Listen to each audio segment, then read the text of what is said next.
ध्यानाभ्यास के लिए कृपया अपने नेत्रों को बंद कर लीजिए।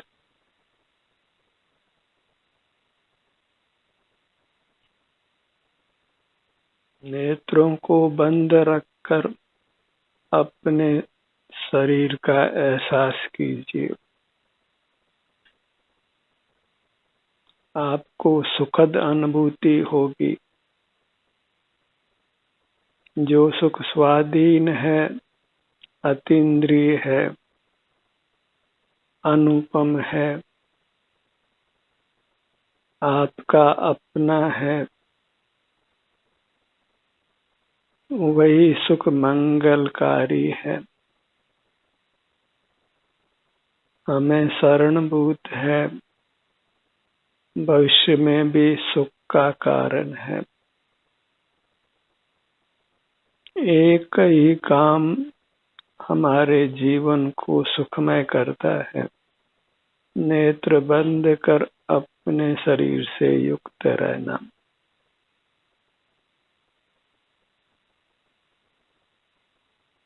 Close your eyes and feel your body. कुछ उवापो नहीं करिए, अनुभव करके देखिए। हाथ कंगन को आरसी क्या, नेत्र बंद रखकर अपने शरीर से युक्त रहकर देखिए कि आपको कैसी अनुभूति मिलती है।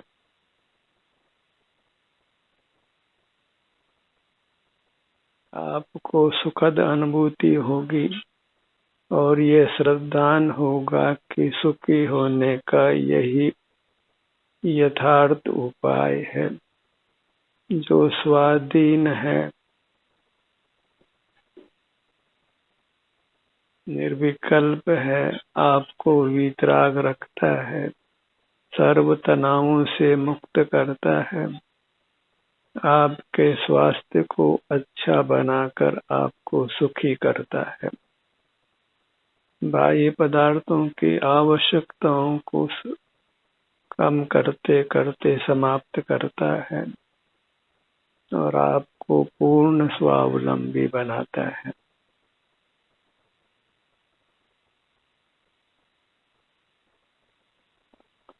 अपनी मूर्त में कोई रंग नहीं है, कोई गंध नहीं है, कोई रस नहीं है, कोई स्पर्श नहीं है, केवल शांति है, सुख है। जिस सुख की हमें कामना है, अपनी मूर्त ही अपने को उत्तम सुख देती है। वही सुख जो परमात्मा भोगते हैं। वास्तव में तो यह आपकी अंतर्दृष्टि की मुद्रा आपको परमात्मा समान बनाती है, निर्दोष बनाती है, चारित्रवान बनाती है, निष्कषाय बनाती है, निष्पाप बनाती है और आपका जीवन धन्य हो जाता है। मनुष्य जन्म पाना सार्थक हो जाता है।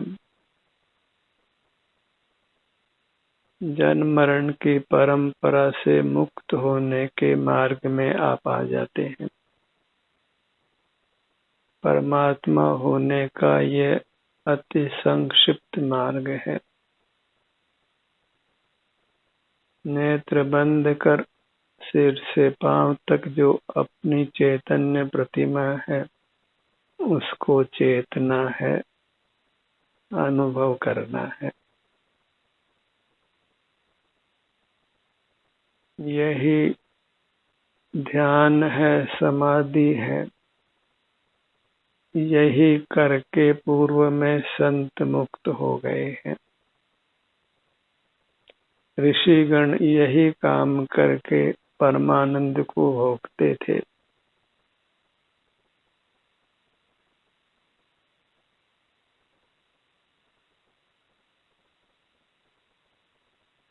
अपने ध्यान को अपने सिर से पैरों तक रखिए। इसके किसी भी भाग पर रखिए, इसी में विचरण करिए।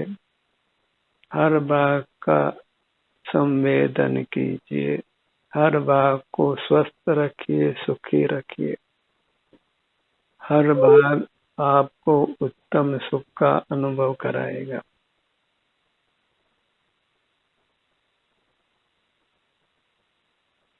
अन्य कुछ भी नहीं पाना है, क्योंकि वास्तव में हम सुख ही चाहते हैं और वह सुख हमको अपने सन्मुख होकर मिल जाता है और इससे निश्चित ही स्वास्थ्य की गारंटी मिलती है। जहाँ हम अपने सन्मुख हुए, फिर हमें रोगादिक होने की संभावना धीरे धीरे समाप्त हो जाती है।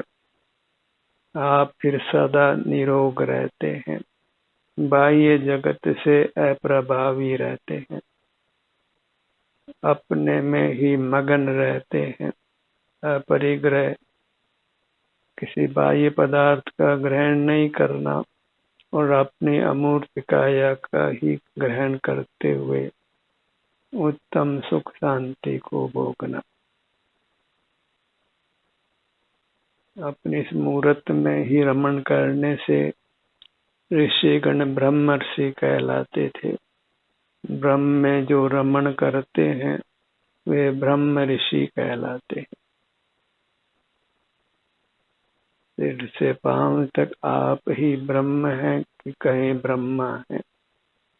जो ब्रह्म में रमण करे वह ब्रह्मा है।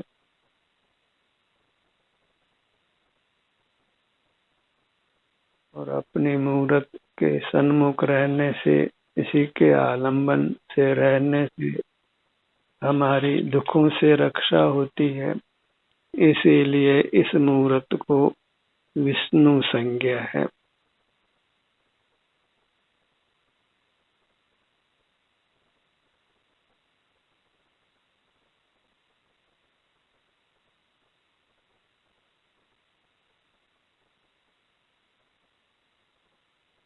और इसी से अपने दुखों का संहार होता है। इसलिए अब मूर्त को ही महेश संज्ञा है।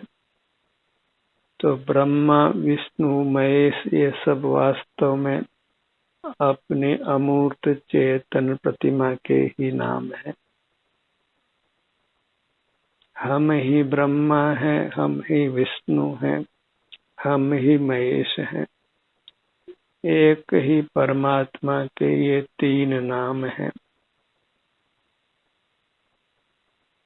अपनी मूर्त ही वास्तव में आत्मा है, परमात्मा है।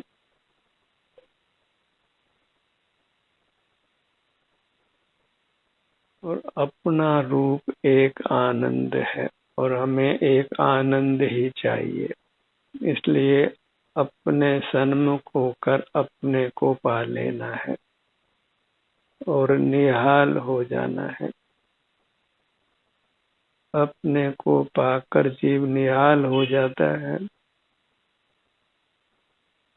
और अपने को भूलकर हैरान हो जाता है। अपने संवेदन से आनंद है और अपने विस्मरण से घोर दुख है। इसलिए अपनी इस चैतन्य प्रतिमा को मत छोड़ो। संसार सागर को पार करने के लिए यही एक जहाज है, अन्य कोई जहाज नहीं है।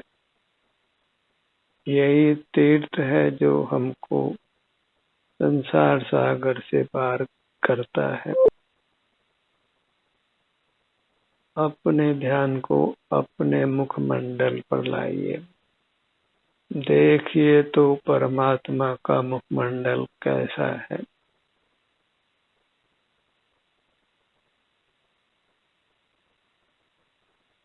जीवों को परमात्मा के दर्शन की बहुत चाह होती है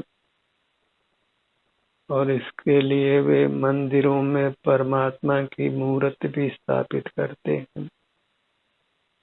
पर यदि वास्तव में ही आप परमात्मा का दर्शन करना चाहते हैं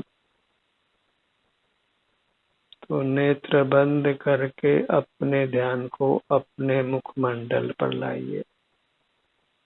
और यहाँ किंचित भी धोखा नहीं है, क्योंकि आपकी मूर्त वास्तव में परमात्मा है। आत्मा एक उत्तम पदार्थ है, परमार्थ है, और इसीलिए उपादेय है, ग्रहण करने योग्य है। उपादेय अपनो अप्पा, अपना आत्मा जो ये अपनी अमूर्त देह है वही उपादेय है और वही तच्चम हेयम। और इसके अतिरिक्त सब पर द्रव्य हैं तो पर होने से ग्राह्य नहीं है, त्याज्य है। पर वस्तु पर की है और उसको ग्रहण करना चोरी है। इसलिए बाह्य पदार्थों को विषय नहीं करना है, क्योंकि वास्तव में बाह्य पदार्थ को विषय करना ही उसको ग्रहण करना है। मूर्त पदार्थों को देखना जानना ही भौतिक जगत का आलम्बन करना है, जो भौतिक जगत सुख स्वभावी नहीं है। रेगिस्तान की चमकती बालू में पानी देखने जैसा है। पानी की तरह रेगिस्तान की बालू चमकती है पर पानी नहीं है। ऐसे ये मूर्त पदार्थ सुखवान लगते हैं लेकिन सुखवान नहीं है।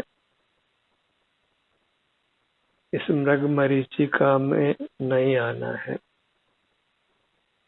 अन्यथा तो अनंत बार प्राण गंवाए हैं और आगे भी गंवाते रहेंगे। जो हम बारंबार जन्मते हैं और मरते हैं उसका एक ही कारण है, मूर्त पदार्थों को सुख का कारण मानना। जो सुखविहीन है उनको सुख का कारण मानना। और ये इतना बड़ा धोखा है जिसको हम खाते आए हैं।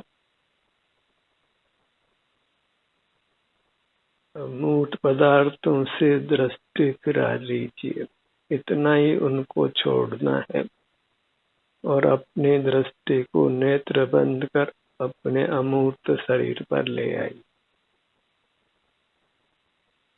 फिर जैसा भी सुख दुख का संवेदन होता है आप ग्रहण कर लीजिए। दुख थोड़े समय का है और सुख अनंत काल का है।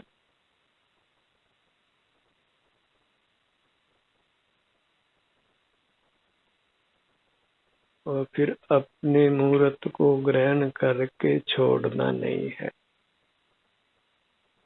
यही वास्तव में एक रत्न है, बेशकीमती रत्न है जो अमूल्य है। और बाकी तो जड़ रत्न है सो धूल समान ही है, क्योंकि वे सुख स्वभावी नहीं है।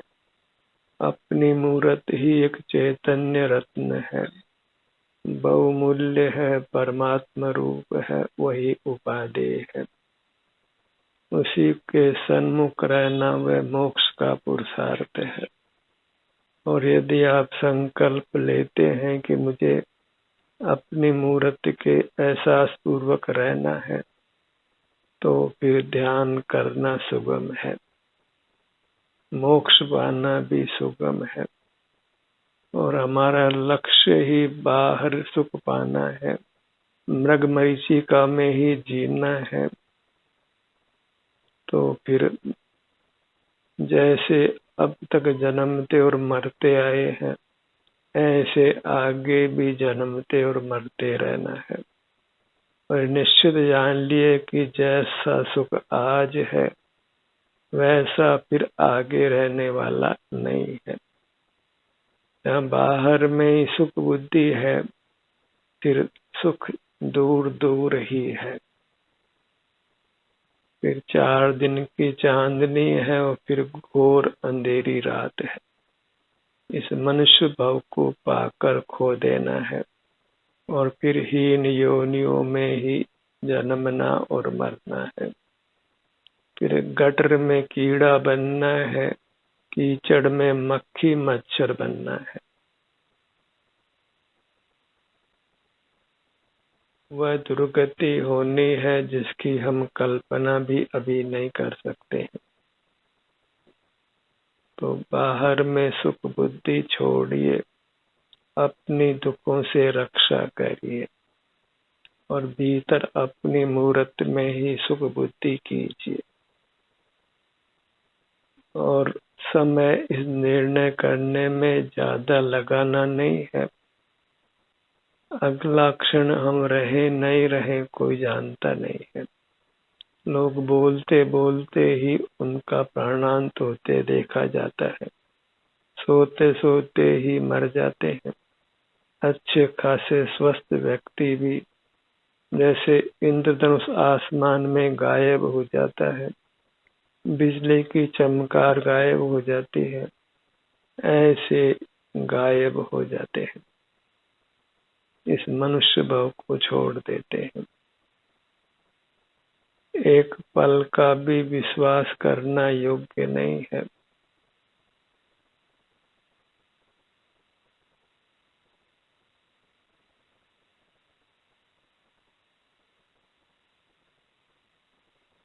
कुछ भी आप अगले पल की गारंटी नहीं ले सकते हैं।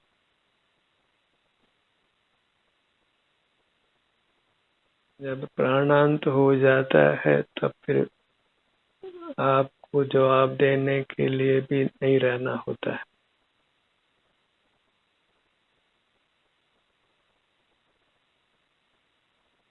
आज हम मनुष्य हैं, उत्तम बुद्धि को हमने पाया है। पशु पक्षियों में वो बुद्धि नहीं है जो हम में है। तो ऐसे उत्तम मनुष्य भाव को पाकर हमें सुख का ठिकाना जो आप ही है उसको पा लेना है। सुख का ठिकाना बस अपनी मूर्त है।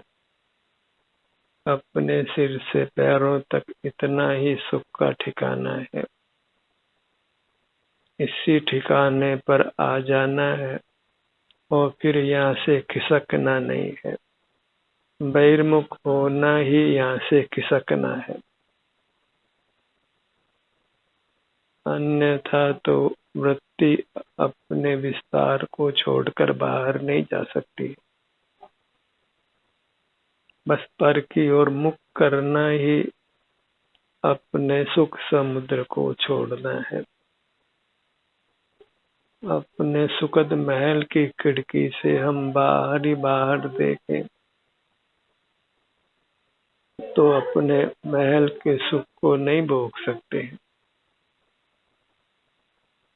ऐसे ही हम 5 इंद्रिय द्वारों से बाहर ही बाहर देख रहे तो अपने मूर्त के सुख को नहीं भोग सकते। और सुख तो केवल अपनी मूर्त में है। थोड़े में ही बहुत समझ लेना चाहिए। समझदार को इशारा ही काफी होता है, अन्यथा तो भैंस के आगे बीन बजाने जैसा होता है। अपनी मूर्त से युक्त रहिए। हर भाग पर अपने ध्यान को लाकर देखिए कि आप क्या पाते हैं, कितनी शांति आपको मिलती है, कितनी सुखद अनुभूति आपको होती है। और आपको चुनाव है कि आप अपने किसी भाग से जुड़े, कहीं ठहरे, कहीं विचरण करें, आपको पूरी आजादी है, क्योंकि ये आपकी अपनी वस्तु है। आप स्वयं हैं। यह आपकी अपनी निधि है, आनंद निधि है।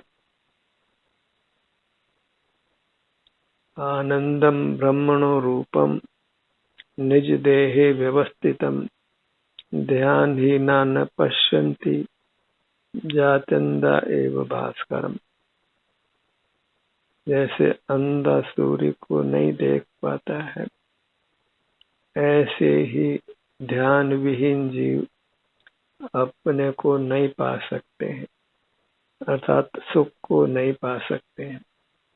अपने को पाना ही सुख को पाना है, बाकी तो सब सुख का भ्रम है। विषय सुख तो कुछ पलों का है, बाकी तो संसार में रोना ही रोना है। और इतनी असह्य पीड़ा होती है संसार में, जिसकी आज हम कल्पना भी नहीं कर सकते हैं। अपने ध्यान को अपने सिर के भाग पर लाइए।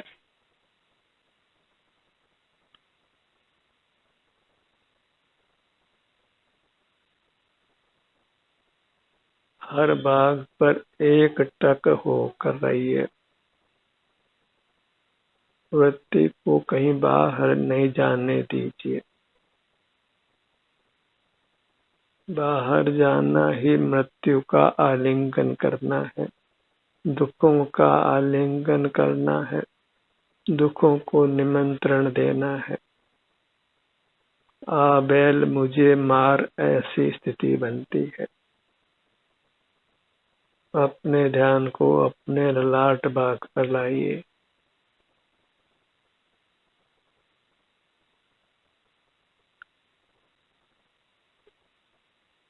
यहाँ आने से जो शांति आपको मिलती है उसको पहचानिए। यह पहचान ही आपको पुनः पुनः अपने सन्मुख करेगी। यहाँ आने से जो भी आपको वीतरागी शांति मिलती है वही आगे का मार्ग प्रशस्त करेगी। वही मुक्ति के बीज रूप है।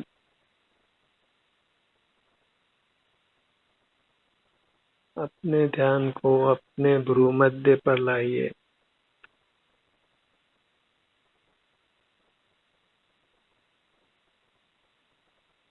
बाहर का परिचय समाप्त करिए, तभी आप अपना परिचय अच्छी तरह कर पाएंगे। बाहर में सुख बुद्धि छोड़िए, तभी आप अपने में सुख बुद्धि कर पाएंगे। बाहर का विचरण छोड़िए, तभी आप अपने में विचरण कर पाएंगे। क्योंकि अपने में विचरण करना, विहार करना, वही सुखी होने का तरीका है, विधान है।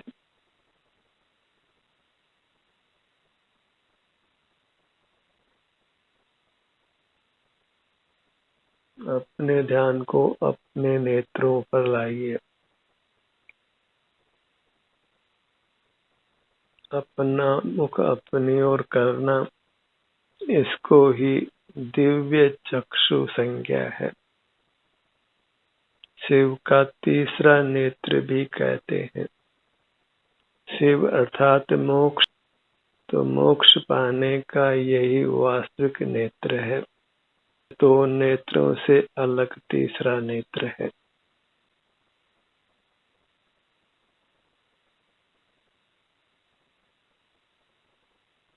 बायां नेत्र, दायां नेत्र, दोनों कान,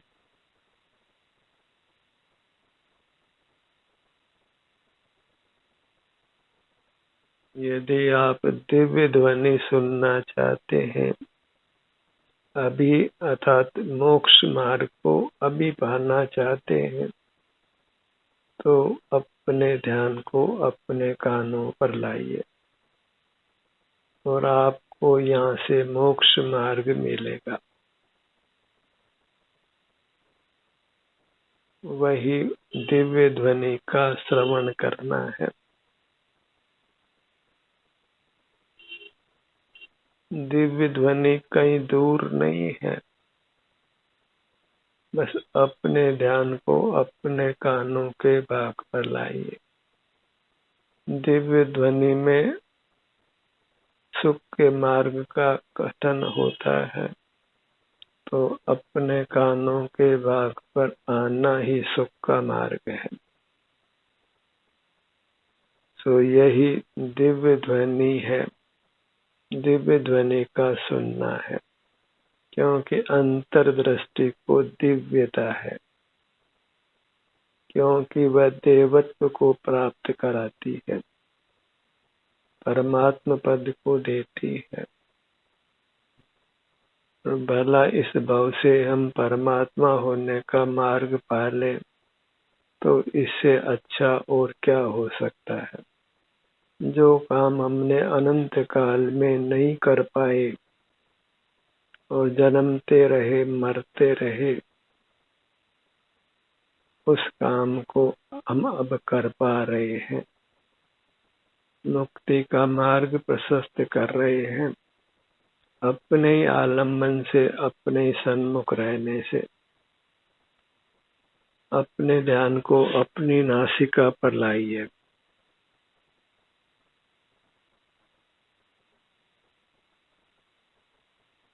दोनों नथुने मुख पर आइए, दोनों होठों का भाग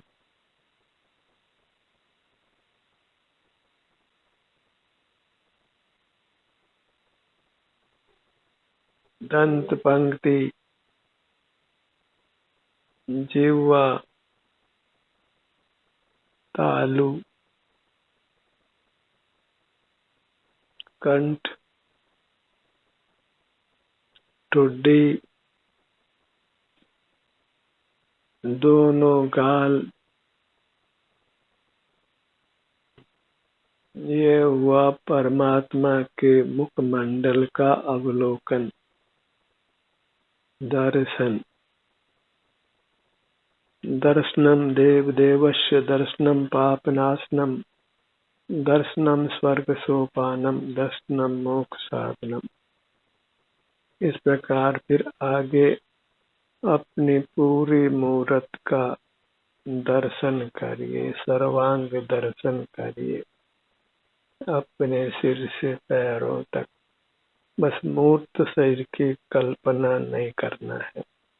वह आपका स्वरूप नहीं है, वह बस आपके स्वरूप में मिलावट मात्र है। ध्यान का सत्र यही समाप्त होता है। आपकी सहभागिता के लिए धन्यवाद।